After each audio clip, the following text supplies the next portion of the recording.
What's up? I'm Ashley, and we're going to be breaking down Yellowjackets, Season 3, Episode 7. But first, don't forget to share, like, and subscribe if you want to see more videos like this. And with that being said, we're going to start things off in the wilderness. We start the episode 3 days before they eat Ben. We're introduced to Hannah and Edwin, who's a couple researching frogs, and Cody, who is their guide. And even though Hannah and Edwin are a couple, Hannah and Cody's been flirting in front of Edwin's face the whole time. And Edwin didn't do nothing, like a little punk. Hannah is literally tripping all over herself about to fall, looking at Cody's muscles. But that's Edwin's business. They don't got nothing to do with me. They're out there to record a specific type of frog that's never been recorded before, the Arctic banshee frog. Hannah thinks these frogs making this noise is the most beautiful sound she's ever heard. Over there about to cry. Edwin over there smiling ear to ear like he agreed with her, when I think it's pretty annoying. Turns out this is what we've been hearing the whole time when we thought the trees were screaming and they thought the wilderness was talking to them, when really it's been these frogs the whole time. On the second night, it starts to rain, so they have to put a pause in their research. So while they're in the tent, Edwin thought it would be fun to bring out his sat phone, but don't want nobody to play with it. Why you bring it out for if you don't want nobody to touch it? He's like, put that down. It's expensive. Again, why bring it out? Hannah and Cody ends up breaking it when they was rolling around on the floor flirting. Edwin can't even be mad because he's stupid. There was no emergency, no reason to bring it out. And look, now it's broke. On the third night, Edwin suddenly thinks Cody is purposely leading them in the wrong direction and thinks he's going to rob them, especially after finding his jacket with the name Eric stitched inside of it. Side note, that could be an important detail later on, because why is he walking around with Eric's jacket? Who is Eric? Then Edwin thinks he smells barbecue, but we know that's Coach Ben. So he want to go check it out. He thinks it's power in numbers and he want to go find where the barbecue at. Even though Cody told him don't do that, Edwin went to go see anyway. A hard head makes us all. They follow the noise and we start off where we left off in the previous episode, with both groups shocked to be looking at each other in the face, and Edwin seeing Coach Ben's head sitting up there. We see Hannah this time saying, testing, testing, 1, 2, 3. Oh my God, what is this? While last week we heard her say it on the dat tape, along with the screaming. When the three of them walk up, they all stop dancing with Lottie yelling no. She said, no! Why no? Should have been, yay! Anybody in their right mind would have been like Van. Van was excited. She said, we're going home. While Misty's standing back there talking about he died of natural causes. So his head naturally fell off. Before Edwin could get a sentence out, Lottie hit him in the back of his head with an axe and said they don't belong here. Everyone's like, Lottie, what did you do? That's our way home. Except Shauna. She think it's funny. Look at her. Mouth wide open. Lunatic. Hannah and Cody run off while the group runs after them. Cody turns around and shoots Melissa with his crossbow. She said, Shauna, don't leave me. She left. She'll never turn down a hunt. You don't know your girl, huh? But before Shauna left, she told Mari, if she dies, you die. What? What her dying got to do with me? Meanwhile, Lottie is putting Edwin's blood all over her face as if it's some kind of a face mask, a moisturizer, a primer. Lord Jesus. And while Lottie is pretending she's at Sephora, everyone else is chasing after Cody and Hannah, who eventually ends up splitting up. Hannah finds this log to hide behind and records a message to her daughter Alex. She tells her, I don't know if you'll get this, but in case you do somehow, I need you to know I love you. Ty and Van find their tent. They think someone's inside, but it's just a frog rolling around inside of this glass. After Van lets the frog go that was captured, they find the sat player. They see they can dial out, so Van says, I'm gonna try my mom. Now Van, you know your mom is probably passed out on the couch somewhere. I'm sorry. After the call doesn't work, they discover that it's broken. Thaisa says, at least we have all these supplies. Van said, we don't need any of this. We just need to find these people so we can go home. While they're out there looking for Cody, Akila tells Travis maybe Lottie had a good reason for hitting that man in the head. Shut up. Stop making excuses for Lottie. She's a psycho. Then Misty runs up and tells them that maybe they can drive him to the bridge, and that's where they'll be able to corner him. They're like, good idea. Travis told her, me and Akila will go this way. Don't nobody want to be involved with Misty. When Misty catches up to Cody, he tries to shoot her with his crossbow. When she ducked down, she lost her glasses. Now she can't see. Somebody help her! But don't nobody want to be by her. Just before Cody gets to the cliff, Akila yells out, stop! There's a cliff! But he falls down anyway, but not completely. He hanging on, barely. Just when Cody was about to let go on his own, Travis says, take us back with you. They help him back up off the cliff, and now they're just staring at each other. Somebody say something. Maybe Cody's thinking about it. Wouldn't it be funny if this was Travis and Akila's way out? And this is how they get home. They don't go back to the group. The group thinks they're missing or lost, but really, they back at home because of Cody. Wouldn't that be something?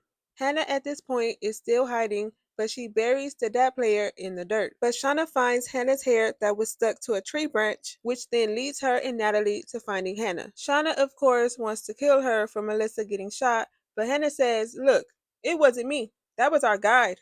We just hired him.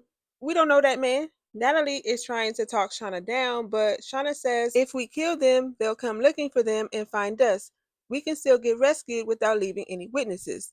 Thaisa told her, but do you really want to go rogue? Look what happened to Natalie. Hannah sees this is pretty much going nowhere. She could die. So she says, I have a first aid kit for your friend. So that saves her some time. At this point, it's morning now, and Melissa still has that arrow stuck inside her. Until Jen gets the idea to just push it out. Me, I don't care. I don't feel bad at all. I don't even like her. Lottie talking about, can I help? You done did enough. Mari told her, go F your blood dirt, Lottie. For once, I agree with Mari.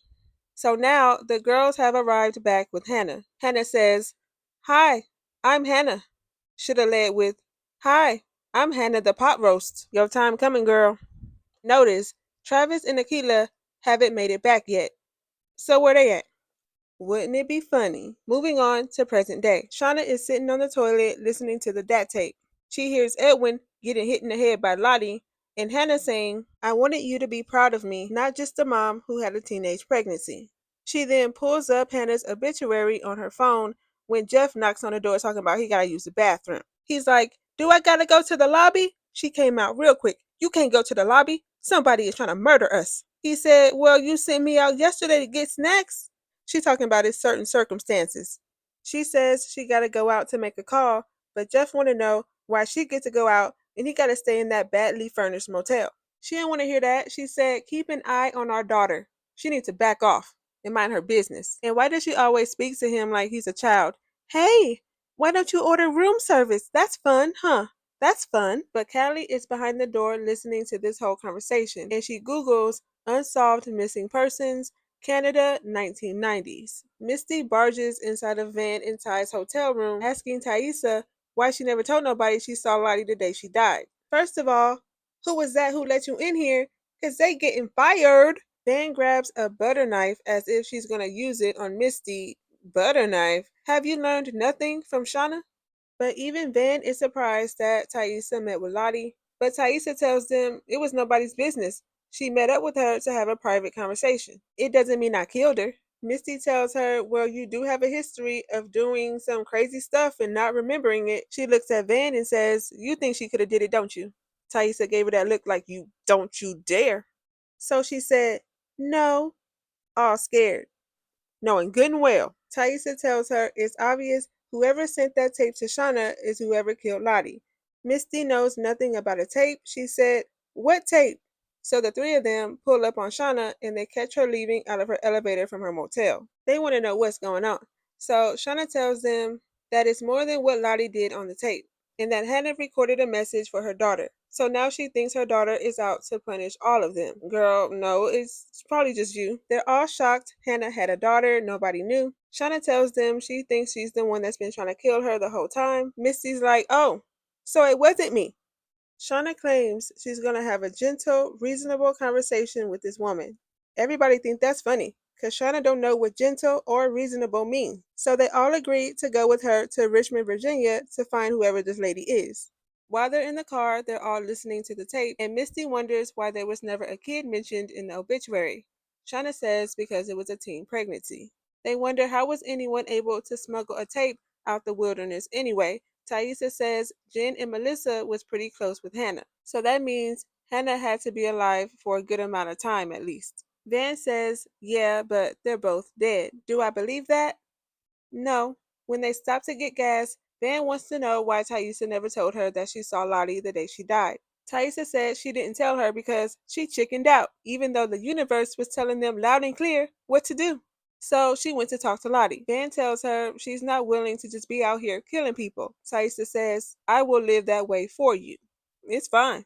I don't got no problem with it. Clearly. When they get back inside the car, Misty says, I spy with my little eyes something that starts with a K. Shauna said, it's not a knife, is it? That just speaks for itself. I thought that was so funny. Turns out it was Taissa's knapsack. But while everyone is trying to figure it out, Misty finds a receipt in Shauna's car from the Lincoln Tunnel, which is proof she was in New York the same time Lottie died. She then gets a call from Walter telling her the DNA results came back for a strand of hair he took from Shauna, and it matches what she found under Lottie's nails. It looks like Shauna is Lottie's killer. Misty's trying to play it off. Why are you calling me? What about my hair? But Walter already knows what she's doing. She sends a text to Taissa and Van saying Walter just matched Shauna's DNA from a sample from under Lottie's nails. Shauna said, what's going on? They want her to stop the car, but she said, I'm not stopping this car. Tell me what's going on. Then all of a sudden, there go Van coughing up blood. So they rush her to the hospital, and Taissa is the only one who's able to go in the back because she tells them that she's her wife. But she shocked everyone when she told the lady at the front desk that she has cancer. They're like, huh? What? Van got cancer? Cancer? That's how I feel. So while Misty and Shauna are waiting in the waiting room, Misty accuses Shauna in front of everybody, the workers, other people waiting, that she killed Lottie because she has DNA evidence. Shauna said she stayed at my house, so she's probably covered in my DNA. Misty then shows Shauna her own receipt from the Lincoln Tunnel. Shauna said, what is your problem? Van is back there dying. Shauna is appalled. She can't believe she's being accused. She tells Misty, I'm gonna go get a Coke. Shauna, haven't you heard? You just told Misty in the car you know how to use Google. But that was all just to distract Misty so she can get up out of there. She left Misty, Van, and Taissa at the hospital. While Taissa is back there with Van, there's a difficult patient on the other side of the curtain. Taissa says, I'm gonna kill that guy. Van tells her, no, don't do it. Taissa tells her, it's just an expression. Yeah, okay. Then how come in the official season 3 trailer we saw you suffocating someone with a pillow and it looks like it was in the hospital? But then all of a sudden, Van starts hallucinating, meaning she's real close to death. So Taissa better hurry up. She sees her teenage self walking in the wilderness with a torch, telling her, look at you. You're afraid. We never actually cheated death. It was always an even trade. Then she lights the hospital bed on fire. Adult Van said, what are you doing? What are you doing? Stop! Then other Ty is sitting on top of the hospital bed telling Van, don't worry, I won't let them take your eyes. Who was thinking about Van's eyes? Van said, I don't want to talk to you. I don't want to talk to you. Other Ty told her, but I'm the one who can save you. While Jeff is trying to figure out if they have bed bugs or not, Callie is convincing him that Shauna really is a bad person. She asked him if she ever mentioned to him that they ran into any frog scientists while they were out there, and of course not, because two researchers and their guide disappeared without a trace in 1997, only less than 100 miles from where their plane went down. Jeff is trying to make excuses for them, talking about it was raining and 100 miles is a far distance away, but Callie brings up the tape. She tells him she thinks that tape was a part of the research project. She said, deep down, we know they all could have done it. And Jeff knows it's true. He know his wife and her friends crazy.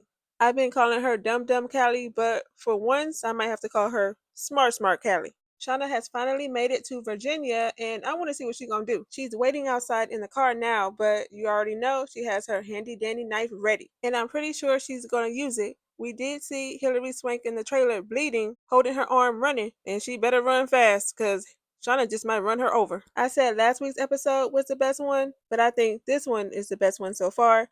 Even the adult timeline kept me interested the entire time, and that's been rare. But y'all let me know what y'all think about this episode down in the comments so we can talk about it. And if you haven't already and want to see my videos like this, don't forget to like, comment, and subscribe. Thank you for watching this video, and I'll see you in my next one.